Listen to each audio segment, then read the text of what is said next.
जय श्री कृष्ण। आज जानकारी लेकर आए हैं फिर से एक बहुत महत्वपूर्ण विषय के ऊपर। वो है भाई महालक्ष्मी व्रत के ऊपर। जैसे कि महालक्ष्मी व्रत 16 दिन के महालक्ष्मी व्रत महाराष्ट्र में बहुत अधिक संख्या में लोग इसे मनाते हैं और दूसरे राज्यों में भी बहुत सारे लोग मनाते तो हैं, लेकिन विधियां अलग अलग है सभी जगह। तो 16 दिन के महालक्ष्मी व्रत जो कि राधाष्टमी 22 सितंबर से शुरू होते हैं और 16 दिन ये चलते हैं। वहाँ श्राद्ध भी शुरू हो जाते हैं, श्राद्ध पक्ष भी शुरू हो जाता है। तो श्राद्ध पक्ष में लगभग अष्टमी के दिन इसकी पूर्णाहुति होती है। जिस दिन महालक्ष्मी व्रत हाथी पूजा होती है उस दिन अपने 16 दिन के महालक्ष्मी व्रत पूरा हो जाता है। तो महालक्ष्मी व्रत भाग्य, कीर्ति, यश, समझ लीजिए कि अष्ट लक्ष्मियों की कृपा प्राप्ति के लिए, माता लक्ष्मी की कृपा प्राप्ति के लिए ये किए जाते हैं। कि जिनको लगता है कि भाई जीवन में बहुत कष्ट देखे, जीवन में देखा कि भाई अपने 2 पीढ़ी से, दादा परदादा के ज़माने से हम देख रहे हैं कि भाई हमारे दादाजी ने भी बहुत मेहनत करी, कर्म योग पे ही पूरा जीवन चला गया, जूते घिसते घिसते जीवन चला गया, बहुत पसीना बहाना पड़ा। हमारे पिता ने भी यही सब देखा। तो अब हम जो हैं चाहते हैं कि ऐसा कुछ करें, कम से कम हमारे कुल में से ये तकलीफ़ें दूर हो जाएं और हमारे कुल में भी आसानी से लक्ष्मी की प्राप्ति हो, घर में उन्नति हो, सद्बुद्धि प्राप्ति हो, तो सारी चीज़ें हो। तो इसके लिए हम महालक्ष्मी व्रत करना चाहते हैं। ऐसे विचार करना चाहिए जिनको भी दिक्कतें हैं ये सारी, कि महालक्ष्मी व्रत आप कर सकते हैं। महालक्ष्मी व्रत से माता लक्ष्मी की सिद्धि भी प्राप्त हो जाती है। जो लोग 16 दिन के व्रत करते हैं, ऐसा नहीं है कि ये सिर्फ व्रत है, नहीं, ये सिद्धि प्राप्ति भी कराता है। महालक्ष्मी व्रत खास करके वो लोग भी करते हैं कि जो भगवान श्री कृष्ण को अपना इष्ट मानते हैं, भगवान श्री नारायण को अपना इष्ट मानते हैं, श्री राम को अपना इष्ट मानते हैं। तो ये भी महालक्ष्मी व्रत बहुत श्रद्धा से करते हैं। और भगवान शिव को इष्ट मानने वाले भी महालक्ष्मी व्रत करते हैं, जिनको ये तकलीफें हो कि भाई जीवन में बहुत तकलीफें। देखिए, हम चाहते हैं कि हमारे कुल का सुधार हो जाए, कि आने वाली 7 पीढ़ी तक हमारे कुल में बुद्धिजीवी जन्म लें, बुद्धिजीवी आए, जिनकी बुद्धि विवेक इतना हो कि जो सदैव ऐसे ही काम करें कि इनको कभी आर्थिक दिक्कतें ना आए। घर में कम से कम ये सारी चीज़ें हों कि हमारे आने वाले पीढ़ियों में, हमारे परिवार में, हमारी पीढ़ियों में कोई मंद बुद्धि जन्म ना ले, कोई ऐसा दुष्ट जन्म ना ले जो कि संपत्ति का विनाश करे, कोई भी ऐसा बालक या ऐसी कोई भी बालिका जन्म ना ले जो अपयश और बदनामी का कारण बने, हमारे कुल का नाश हो। किसी भी प्रकार की ऐसे नहीं, हमारी 7 पीढ़ियां आने वाली सदगति को प्राप्त हों, धार्मिक संतानें हमारे घर में जन्म लें, हमारे घर में आर्थिक उन्नति होती जाए। तो ये सारी लाभ को पाने के लिए पुराण में महालक्ष्मी व्रत की विषय में जानकारी दी गई है, पूरी विधि दी गई है कि भाई ये व्रत करना चाहिए। तो ये जो व्रत होता है ये पांडवों से भी करवाया गया था कि भाई 5 पांडवों को भी कहा था कि आप भी ये व्रत करो। और बहुत सारे लोग हैं जिन्होंने व्रत किए, जिनको लाभ मिले, लेकिन सबका नाम कथाओं में नहीं आ पाता है। हमने महालक्ष्मी व्रत की कथा, जब आप व्रत रखेंगे 16 दिन तक, तो प्रतिदिन जो लोग व्रत की विधि पढ़ ना पाएं, कि भाई जिनको किसी को हिंदी नहीं आती हो, कोई व्रत की विधि ना पढ़ पाए, तो हमने वीडियो बना दिया है। आप इस वीडियो के माध्यम से कथा सुन सकते हैं और माता लक्ष्मी की आरती करके प्रसाद ले सकते हैं। महालक्ष्मी व्रत की विधि कैसे करनी है, पहले दिन की हम आपको विधि बताते हैं। महालक्ष्मी व्रत, इसके लिए हमने जो श्री महालक्ष्मी रत्न केंद्र दूसरा यूट्यूब चैनल है, उस पर पिछले साल का भी वीडियो डाला है जिसमें महालक्ष्मी व्रत की विधि बताई थी। तो आप वो वीडियो भी देख लेना और इसमें भी समझ लो कि प्रथम दिन, जिस दिन महालक्ष्मी व्रत की शुरुआत होती है, उस दिन आपको एक कलश तैयार रखना है। पहले से जल का भरा हुआ कलश, उसके अंदर थोड़े से चावल, उसके अंदर आपको सिक्का एक डाल दीजिए आप, 5 पत्ते आम के उसके ऊपर एक नारियल और कलावा आपको ऊपर से लपेटना है। मुख्य द्वार जो आपका घर का होता है, मुख्य द्वार पर आपको द्वार के दोनों तरफ आपको स्वास्तिक बनाना है और स्वास्तिक बना के वहां पे आपको चिन्ह बना देना। स्वास्तिक इस प्रकार से बनना चाहिए जैसा कि हम आपको वीडियो में दिखा देंगे, या अलग से आप देख सकते हैं। साथ में नीचे जमीन पर भी आपको, जैसे दीवार के ऊपर आप स्वास्तिक बना रहे हो या नीचे भी बना सकते हो, नीचे आपको दीवार पर, दरवाजे पे, मुख्य द्वार के दोनों तरफ 5 बिंदियां आपको सिंदूर की रखनी है। 5 बिंदी इस तरफ, 5 बिंदी उस तरफ, दोनों तरफ आपको 5 बिंदियां सिंदूर की लगानी है। ये बिंदियां किस तरीके से बना सकते हैं, या तो आप जल मिला के, पानी मिला के बना सकते हो सिंदूर में, लाल सिंदूर, या फिर आप घी में लाल सिंदूर को मिलाकर भी इस प्रकार की बिंदियां आप बना सकते हो, जिससे कि वो थोड़ी गहरी बने और ज़्यादा समय तक चले। 16 दिन, जैसे मान लो किसी ने गलती से पानी गिरा दिया, पोछा लगा दिया, तो वो मिटे ना। तो अच्छी तरीके से आप उसको बना दें। इसके बाद बीच में आप चावल की ढेरी बनाएं। उस ढेरी पे, या फिर आप ऐसा करो कि ढेरी बनाने के पहले आप वहाँ पे आप इस प्रकार से आकृति बना दें, आटे से, सफ़ेद आटे से, आप अपने जो खाने का आटा होता है इससे आप आकृति बना दें। उसके ऊपर आप चावल की ढेरी और उसके ऊपर आप इस कलश को रख दें। कलश पे फूल चढ़ा दें, तिलक लगा दें, उसका पूजन करें विधिवत आप आरती की थाली से, और फिर ये प्रार्थना करें कि माता लक्ष्मी आप मेरे घर में प्रवेश करें, मैं चाहता हूं कि आप मेरे घर में आके अपना स्थायी निवास करें, और आप इस व्रत को करना है अब आपको, है ना। तो इस प्रकार से आप पूजा करेंगे पहले कलश की, उसके बाद उस कलश को आप उठा के अपने सर पे रखेंगे और फिर उस कलश को लेकर आप अपने पूजन के स्थान पर आएंगे। आपका चेहरा बाहर की तरफ ही होना चाहिए, यानी आपको पीठ नहीं दिखाना है बाहर की तरफ, आपको बाहर की तरफ उल्टा चल के आना है। आपको कलश हाथ में उठाकर अपने सर पे रख लो या हाथ में रख लो और उल्टा चलते हुए आप आएंगे, माता लक्ष्मी की जय बोलते हुए, माता लक्ष्मी आप हमारे घर में स्थान ग्रहण कीजिए, आएंगे और पूजन के स्थान पर उस कलश को रख देंगे। अब उस कलश का भी आपको 16 दिन तक पूजन करना है। साथ में माता लक्ष्मी की फोटो आपने उपयोग की हो या माता लक्ष्मी की मूर्ति आपके पास हो तो उनका आपको प्रतिदिन पूजन करना है। इसमें आपको सुबह के समय पे साधारण पूजन रहेगा, आरती रहेगी, आपने फूल चढ़ा दिए, आरती कर दी, आपने भोग लगा दिया सुबह भी। उनके समय आपको कथा सुनकर, माता की कथा सुनकर, माता लक्ष्मी की कथा सुनकर, जो हमारे वीडियो के माध्यम से आप सुन लीजिए, उसके बाद फिर आप माता लक्ष्मी की आरती गा के और उसके बाद उनको आप भोग लगा दिया, आरती कर ली, उसके बाद आप स्वयं प्रसाद ग्रहण कर सकते हैं। इसमें नियम ये रहेगा 16 दिन तक प्रतिदिन आपको कथा सुननी है। शाम के समय हवन जो लोग करना चाहते हैं वो कथा सुनने के पहले हवन कर लो, कि पहले आपने हवन कर लिया, फिर आपने कथा पढ़ ली और फिर आपने आरती कर दी, या फिर आप पहले कथा पढ़ लो उसके बाद हवन कर दो, उसके बाद आप आरती कर लो। ये आपके समय की सुविधा के अनुसार है कि आप क्या कर सकते हैं।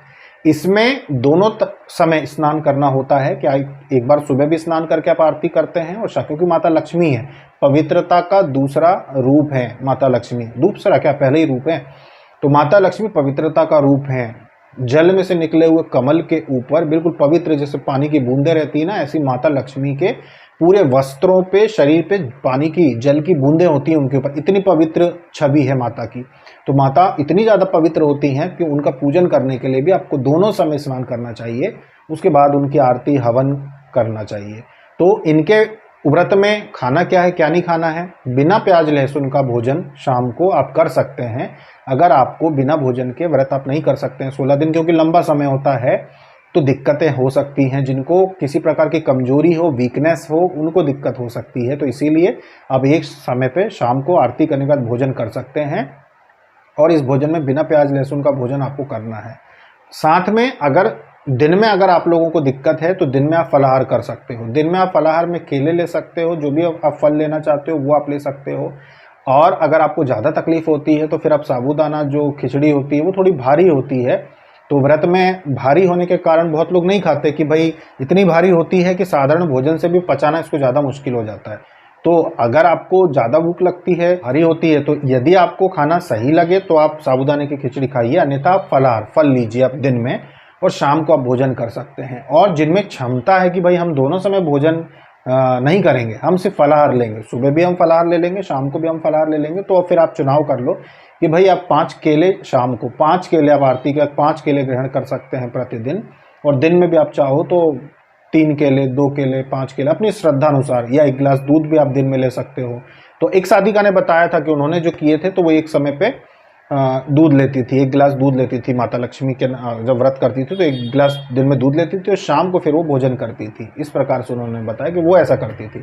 तो अपनी इच्छा से आप इसमें कर सकते हो, इसमें ऐसा कोई बंधन नहीं है कि आपको इस प्रकार से करना पड़ेगा, यही खाना है वही खाना है, नहीं, आप अपनी इच्छा से बिना प्याज लहसुन का 16 दिन तक आपको इसमें नियम का पालन करना है। ब्रह्मचर्य पालन करना पड़ेगा इसमें, चाहे आप साधक हो चाहे साधिका हो।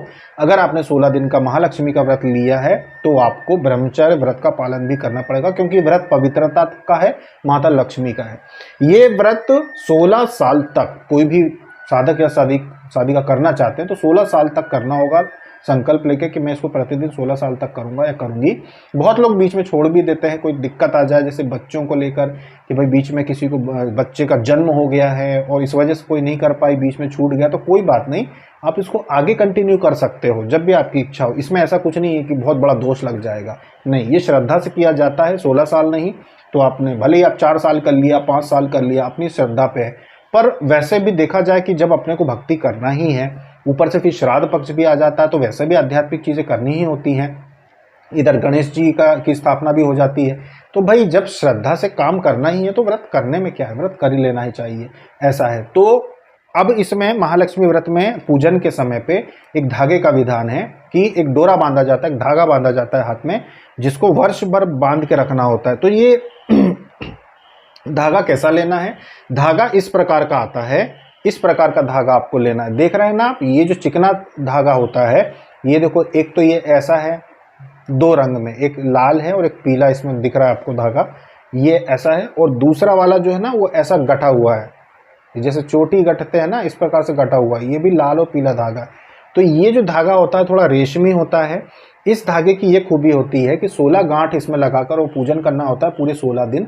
और जिस दिन पूर्णाहुति होती है ना, 16वें दिन जब महालक्ष्मी पूजन होता है, उसको करने के बाद इसे हाथ में बांध लेना होता है। महिलाएं बाएं हाथ में, पुरुष दाएं हाथ में इसको बांधते हैं 16 गांठ का धागा साल भर के लिए, कि वर्ष भर आप पहनेंगे। और ये हर साल बदलता है, हर साल ये बदल जाता है।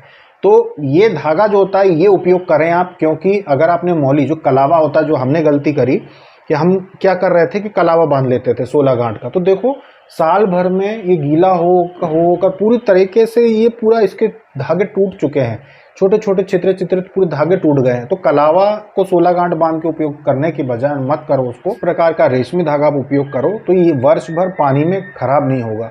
और इसमें थोड़ा सा क्यूफिक्स लगा सकते हो, जब गठान बनाते हो ना, जैसे आपने 16 गठाने इसमें लगा ली, पूजन कर लिया, और जब आप आखिरी में जब उसको बांधोगे हाथ में, तो जब गठान आएगी ना जहाँ पे आपकी यहाँ पे, उसके ऊपर थोड़ा सा क्यूफिक्स आप लगा लेना, तो वो गठान खुलेगी नहीं, क्योंकि चिकना धागा है तो ये गठान बार बार खुल जाएगी अगर क्यूफिक्स नहीं लगा है। एक बार उस पर गठान पे आखिरी में क्यूफिक्स लगा लेना आप, तो फिर वो साल भर वैसा के वैसा सुंदर दिखेगा, उसमें खराब नहीं होगा, धागे नहीं निकलेंगे। वरना जैसे हमने कलावा बांधा तो देखो पूरी तरीके से खराब हो गया है वो, पूरी अभी तो राखी में ढक गया है वो, पर पूरी तरीके से रंग चला गया उसका, खराब हो गया है।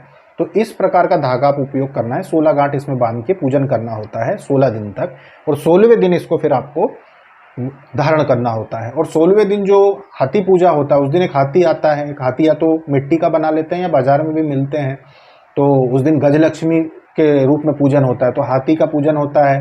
उस दिन चीज़ें जैसे प्रसाद में आप बनाते हो कि भाई आप क्या बनाओगे, तो 16 श्रृंगार बनाए जाते हैं, फीके बेसन से फीका घोलकर, जैसे भजिए बनते हैं ना वैसे फीके बनाकर 16 श्रृंगार बनाए जाते हैं।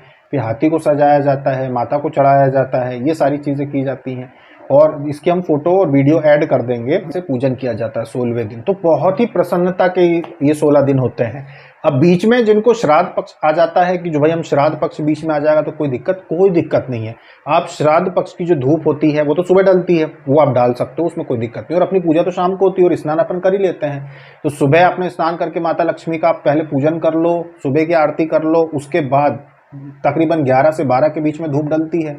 अपने पितरों के नाम की दिया जलाना है तो उनके नाम का दिया जला दो, आप उनकी धूप डाल दो 11 से 12 के बीच में, जो दैनिक होती है। और उसके बाद अपनी शाम की पूजा विधिवत वैसे ही चलती रहेगी माता लक्ष्मी की जैसी होना चाहिए, तो इसमें कोई भी दिक्कत नहीं है। विधि जो है हमने वीडियो डाला है, उसको आप देख लो क्या क्या है। आप चाहते हैं तो हम इसमें ही जो किताब है माता लक्ष्मी के व्रत की, उसकी फोटो भी ऐड कर देते हैं, उनको भी आप देख लो, उनको देख के आप विधि समझ सकते हैं।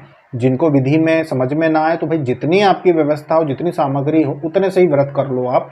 ज़्यादा अगर सामग्री ढूंढने में या खरीदने में आपको बाजार से लाने में दिक्कत आ रही हो, क्योंकि सारी सामग्रियां बाजार में आसानी से मिल जाती है, अब ज़्यादा क्या लाना है, एक बार जो ले आते हो वही 16 दिन चलता है। अलग से कुछ नहीं, श्रृंगार का पैकेट ले आया आपने, प्रसाद आप मिठाई ला के रख लो फ्रिज में, तो आप 2 उसमें से रोज प्रतिदिन निकाल लो और भगवान को चढ़ा दो और घर के परिवार के लोगों को बांट दो। इस व्रत की चर्चा बाहर के लोगों से नहीं करना है, इसका प्रसाद बाहर के लोगों को नहीं बांटना है, मोहल्ले में अड़ोसी पड़ोसी किसी को नहीं बांटना है, घर के ही लोग प्रसाद खाएंगे और बाहर के लोगों को शामिल भी नहीं करना है। इसकी आरती में, पूजा में, पूर्णाहुति में बाहर के लोगों को शामिल नहीं करना है, आप अकेले करो। जो गजलक्ष्मी होती है पूजा घर में, जिसमें हाथी पूजा होता है माता लक्ष्मी का, वो भी अकेले ही करना चाहिए, उसमें किसी और को शामिल नहीं करना चाहिए, अकेले करना चाहिए। तो क्योंकि बहुत सारे कारण हैं, वो अभी इसमें नहीं बता रहे हैं, कि पर बहुत सारी चीज़ें होती हैं जिनकी वजह से दूसरों को शामिल नहीं करना चाहिए। तो इस प्रकार से माता लक्ष्मी का आपको व्रत 16 दिन आप कर सकते हैं। हमने आपको बता दिया क्या क्या प्रसाद में ग्रहण कर सकते हो आप, क्या खाना है क्या नहीं खाना है। इसमें प्रतिदिन शाम को कथा सुननी होती है, उसके बाद हवन करके, छोटा सा हवन 10-11 आहुति का जो हम हवन की PDF देते हैं वही हवन करके, और फिर आपको आरती करना है। उसके बाद फिर आप माता को जो भी भोग, हलवे का भोग बना के आप प्रतिदिन अगर हलवा बनाओ तो बहुत अच्छा है, 16 दिन हलवा बनाओ। काय का, रवे का, जो रवा होता है रवे का बना लो, सूजी का जो कहते हैं ना, वो हलवा बना के आप उसके ऊपर आप जो भी ड्राई फ्रूट्स वगैरह होते हैं ना, मेवा वेवा रख के और तुलसी पत्र, तुलसी दल रख के और फिर आप उसको माता को और भगवान विष्णु को चढ़ा सकते हैं। भगवान विष्णु को, क्योंकि भगवान विष्णु को, श्री कृष्ण को अगर आप भोग चढ़ाते हैं तो तुलसी दल रखना चाहिए। माता लक्ष्मी को चढ़ाते हैं तो मेवा रख के ऊपर से घी और केसर रख सकते हैं उसके ऊपर आप, और माता लक्ष्मी को चढ़ा सकते हैं। तो इस प्रकार से आप भोग चढ़ा सकते हैं माता लक्ष्मी को। तो इस तरीके से 16 दिन के ये व्रत होते हैं। इसके विषय में और जानकारी आपको मिल ही जाएगी। कथा की अगर किताब आप लेना चाहें तो बाजार से आप ला सकते हो महालक्ष्मी व्रत की कथा की किताब, या फिर हम खुद आपको यहाँ पर वीडियो में दे देंगे तो आप स्क्रीनशॉट ले लेना। उसकी जो विधि होती है ना, पूरी हम किताब की ही स्क्रीनशॉट फोटो खींच के एक वीडियो बना के दे देंगे आपको, तो आप उसको रख लेना। या फिर अगर व्हाट्सएप पे आप लेना चाहो कि भाई फ़ोटो खींच के हमको व्हाट्सएप कर दो, तो हम व्हाट्सएप पे भी आपको दे सकते हैं। व्हाट्सएप पे आप चाहें तो वहाँ से भी आप ऐसा कर सकते हो। वैसे तो व्हाट्सएप पे लेने की ज़रूरत नहीं पड़ेगी, क्योंकि फ़ोटो हम यहाँ पे दे देंगे तो उसी को आप स्क्रीनशॉट ले लेना। या फिर अगर आपको लगे कि भाई देखो कथा पढ़ने में वो कोई दिक्कत है, तो फिर हम तो हैं ही महालक्ष्मी के भक्त, उनके सेवक, उनके दास। तो आप चाहें तो हमने अपनी आवाज़ में विधि जो है उनकी कथा, वो कथा का वीडियो बना दिया है माता लक्ष्मी का, उसको सुनकर भी आप कर सकते हो, उसमें कोई दिक्कत नहीं। आप कथा सुनो, वीडियो सुनो। आप 2 कथा बना रहे हैं हम, आप चाहो तो 1 सुनो, चाहे आप दोनों सुनो, आपकी इच्छा। आप दोनों कथा, हम तो दोनों पढ़ते हैं, तो आप भी दोनों सुन लो और फिर माता लक्ष्मी की आरती करके आप इस प्रकार से प्रतिदिन भोजन, शाम का भोजन आप कर सकते हो। क्योंकि एक बार हमने भोजन से रख लिया था, शाम को भोजन करते थे, एक बार हमने प्रसाद फलाहार से रख लेंगे। ऐसा हमारा विचार है कि कभी कुछ, कभी जैसी अवस्था हो। क्योंकि उस समय कोरोना हुआ था तो तबीयत बहुत ज़्यादा खराब थी हमारी, तो स्वास्थ्य गड़बड़ होने के कारण उस समय हमने फिर एक समय में भोजन कर लेते थे कि भाई शाम को हम भोजन कर लेंगे, क्योंकि शरीर उस समय साथ नहीं दे पा रहा था, तो हम शाम को भोजन कर लेते थे। ऐसा है, तो बिना लहसुन प्याज का भोजन कर सकते हो। ये चीज़ अपनी इच्छा के अनुसार। तो ये थी जानकारी माता लक्ष्मी के ऊपर। 22 सितंबर से ये व्रत शुरू होंगे। माता लक्ष्मी का जीवन में एक बार ये व्रत जरूर करना चाहिए, जिससे कि आपके पूरे परिवार और आने वाली पीढ़ियों में सारे के सारे तीव्र बुद्धि वाले बुद्धिमान जीव ही जन्म लें। मंद बुद्धि या किसी प्रकार की मानसिक तकलीफ, रोग वाले बच्चे ना आए, आपके पूरे स्वस्थ बच्चे आए, पीढ़ी दर पीढ़ी अच्छे बच्चे आए आपके परिवार में, और आपको भी सद्बुद्धि तीव्र बुद्धि, आपके बच्चों में सद्बुद्धि तीव्र बुद्धि आए। सारी चीज़ें, अष्ट लक्ष्मियों की कृपा आपके घर में प्राप्ति हो, इसलिए ये व्रत रखना चाहिए। तो ये आप कीजिए। जैसे कि 5 पांडवों को ये व्रत करवाए थे भगवान ने, तो जब उन्होंने ये व्रत करे तो देखिए उसके बाद उन्होंने कितना बड़ा युद्ध में उनकी विजय प्राप्ति हुई, और कितना उनका साम्राज्य फैला, कितना उनके आने वाली पीढ़ी को उन्होंने कितना बड़ा साम्राज्य देखिए, सबसे बड़ा साम्राज्य भारत देश का उनके परिवार के पास था।